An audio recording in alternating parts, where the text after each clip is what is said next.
Hey, what's up, everybody? I'm Mike Singer, blueandgold.com, and I'm joined by former Fighting Irish linebacker, captain, and now blue and gold football analyst, Mike Goolsby. Mike, we are about 24 hours away, depending on when you guys are watching this, a day away from Notre Dame's big game against Boston College. Of course, the Fighting Irish beat Clemson last week. Notre Dame 7-0. Can't sleepwalk past Boston College and Phil Jurkovec. We'll really dive into Boston College and what to expect on Saturday. But Mike, you have some history with Boston College. So you played at Notre Dame from 2000 to 2004, and I believe it was 2003 you redshirted due to an injury. So you beat them your freshman year. You said you were mainly playing special teams, and then four consecutive losses against Boston College. What do you remember about rivalries with the Eagles? Um, yeah, it was of all the Notre Dame rivalries with a school like that has a tradition that we do. There's a dozen of them. Like Michigan's a rivalry. I mean, USC is obviously a rivalry, but I felt like Purdue was a rivalry when I played there. I felt like Michigan State was a rival, and Boston College I'd put right up there with USC in that like I think the USC Notre Dame rivalry, it's a mutual respect. Both storied programs, a ton of great players, a ton of winning. Um, but with Boston College, it was more like just kind of a game just filled with like piss and vinegar. It's like two teams that just didn't like each other. And we shouldn't be rivals. I mean, if you look at the lineage of both programs, but it's a rivalry. Yeah, it's kind of a nasty rivalry. We're always a more talented team, and you could just look up, recruiting class rankings to kind of verify that. But they show up, and if Notre Dame doesn't show up this weekend, they will. They'll have their hands full. It's just they're a scrappy bunch. They're not easily intimidated.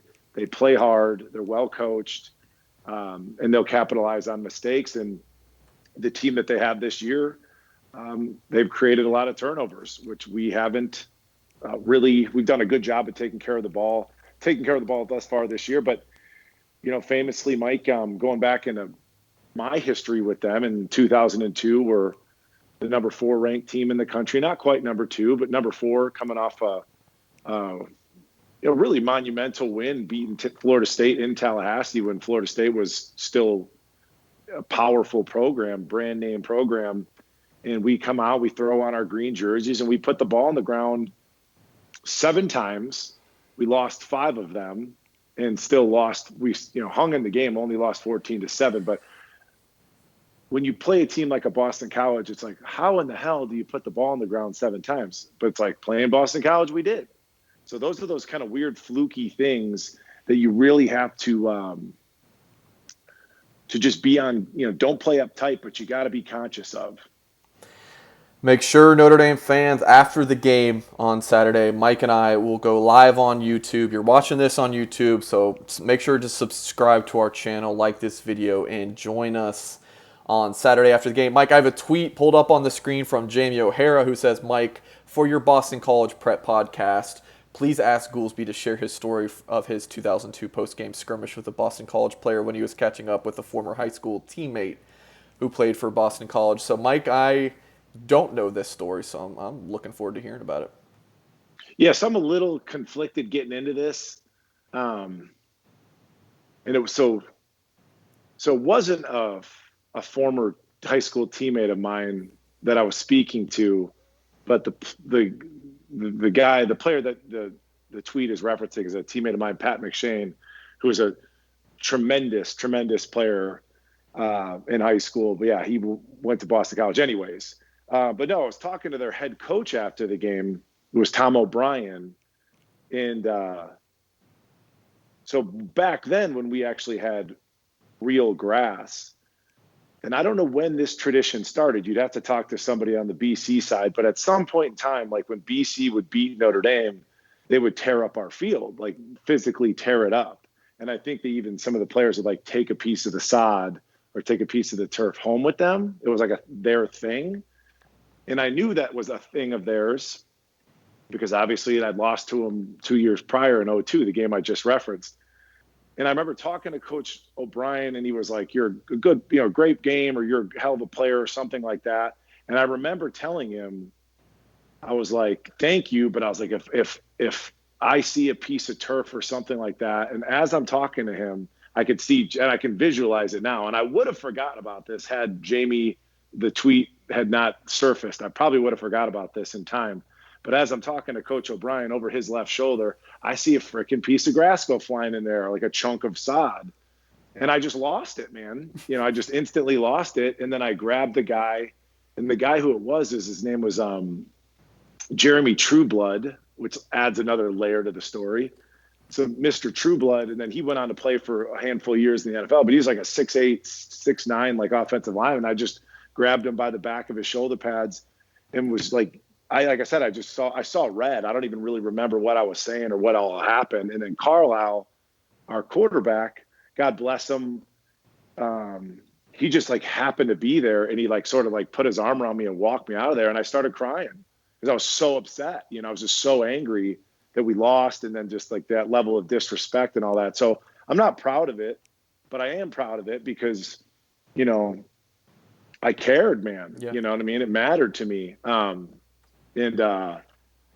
So like going back to what I said in terms of like Boston College football culture, that clash with Notre Dame, and the level of kind of vitriol there, that they'll, like, if they beat you, they'll tear your field up. Like, to hell with that. So, and I'm a little bit disappointed in my teammates that like nobody else had the presence of mind to like step up for themselves. The Irish Guard couldn't get involved. Isn't that what they're there for? So it's just like, it was just a real quick kind of flash of a moment. And it was just an instinct to stop somebody from, tearing up your home field. So, that's pretty much the gist of the story. Like, no punches were thrown or anything, but they could have. It just happened so quick, and Carlisle was right there before cameras or anybody caught it. And I don't know how this guy happened to catch it, but it's kind of like if your quarterback gets hit late out of bounds or something like that, your offensive lineman and everybody's supposed to stick up for you. Hey, even if you get a 15-yard penalty, sends a message if you don't like go after and defend your guy. So I feel like every Notre Dame fan would not even understand why you even feel a tad of remorse. Like I think everyone would think that you kind of did the right thing there. Sure. Yeah. And it was, but I want to say too, and you'd have to fact check this with Lou, but I want to say that was our last, like that was our senior night. And I think that was the last home game that we played or that I ever played there. So that sort of added another layer of frustration. Yeah, it was October 23rd. That game was played. Just have the Wikipedia page pulled up between the Holy War, Notre Dame, Boston College. They don't mention that incident on Wikipedia, do they? Not I'm kidding. Mike, so you talked about like teams that you really considered rivals for Notre Dame, when you were playing.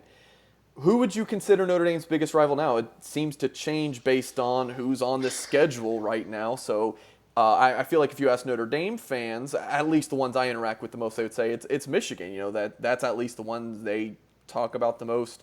For you, who do you view, maybe if you put the top three biggest rivals for Notre Dame right now, who would those teams be? I think USC is probably just a fixture there in terms of a top three rivalry. Yeah. And, our subscribers will love to hear this, but dude, I think Michigan's fallen off to the point where they're not good enough. We've been good enough long enough, and they've been average to slightly, depending on the year, they're like, a slightly above average football team. So I don't think that they have the status currently to continue to be a strong rivalry.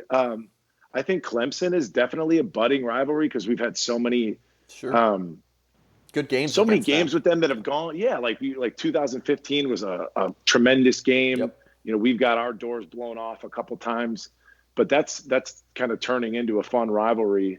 But I think those are the two that come to mind. I think you'd probably get the best answer from like an Ian Book, that's been there and's played in.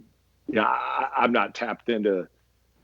Like if I mentioned to Ian Book that Purdue used to be a rivalry, he'd look at you sideways. So you probably have to ask those kids, but those are probably two that come to mind. So, Mike, your fifth-year senior season, you had an interception against Boston College. For the past few minutes of this video, we've had a picture pulled up. What do you remember about that play, Mike? Do you remember much?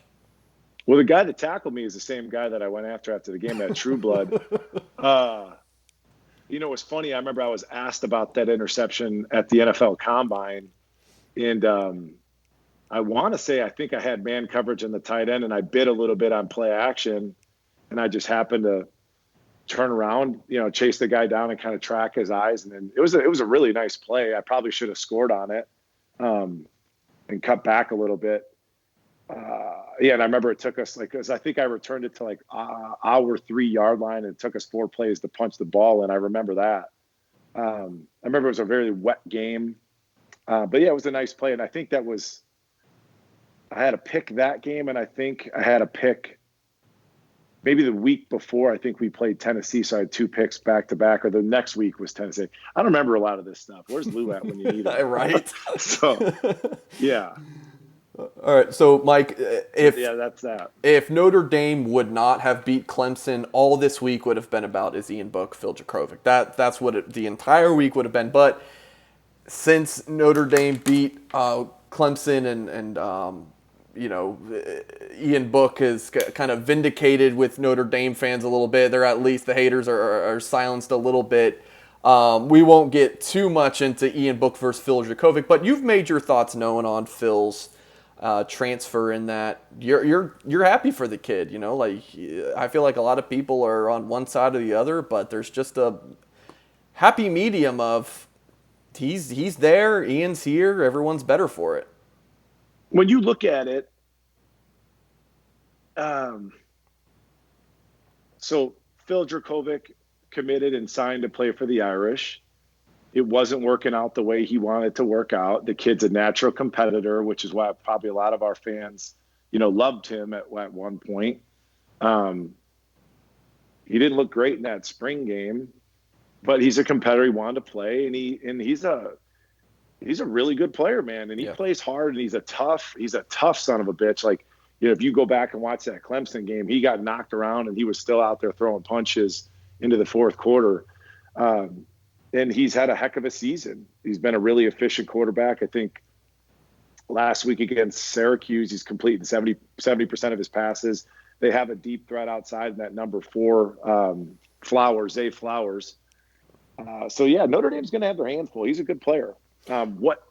He's more of your prototypical kind of quarterback in terms of height, weight, measurements, arm strength, deep ball capability. And he'll scramble a little bit. So I think it'll be an interesting you almost might give Boston College a slight advantage in the passing game, but they don't have the running game that we do. So I don't think anybody should make anything of the rivalry. The guy was committed. Bill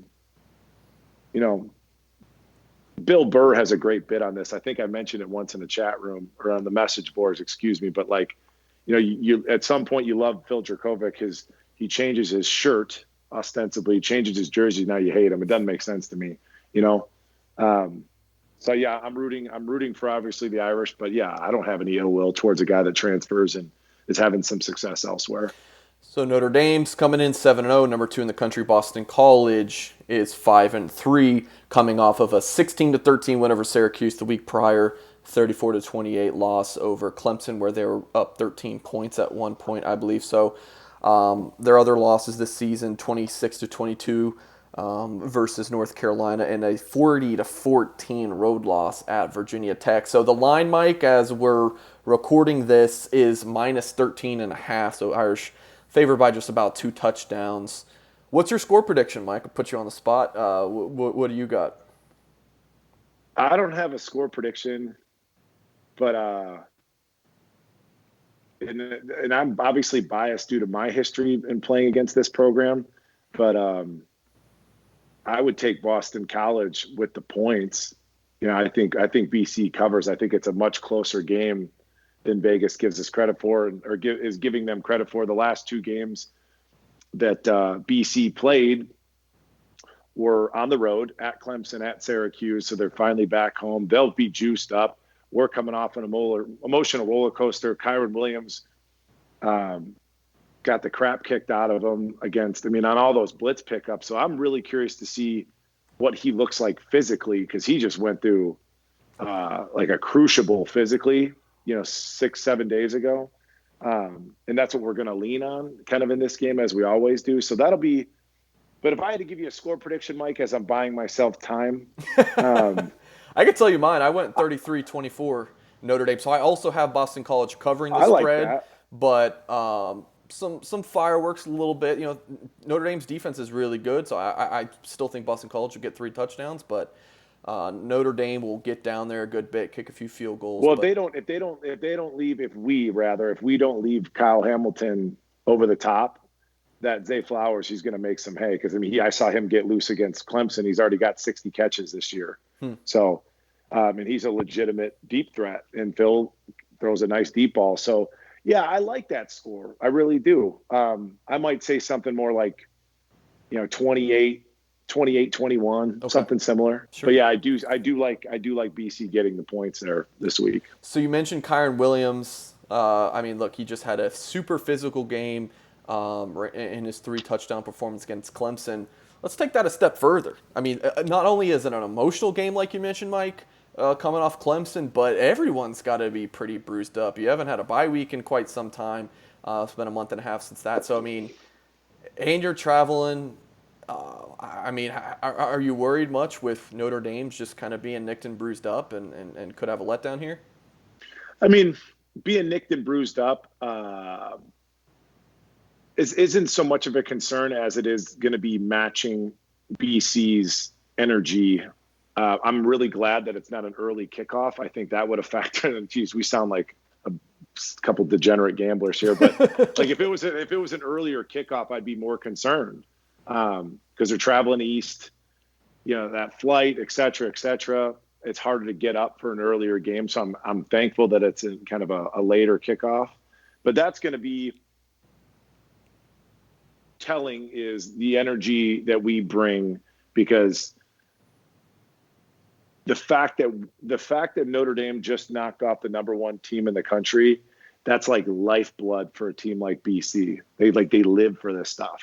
So they will be jacked up. They've been on the road for 2 weeks. So Notre Dame's going to have to rise to that level of intensity. And even if we go down early, don't freak at home.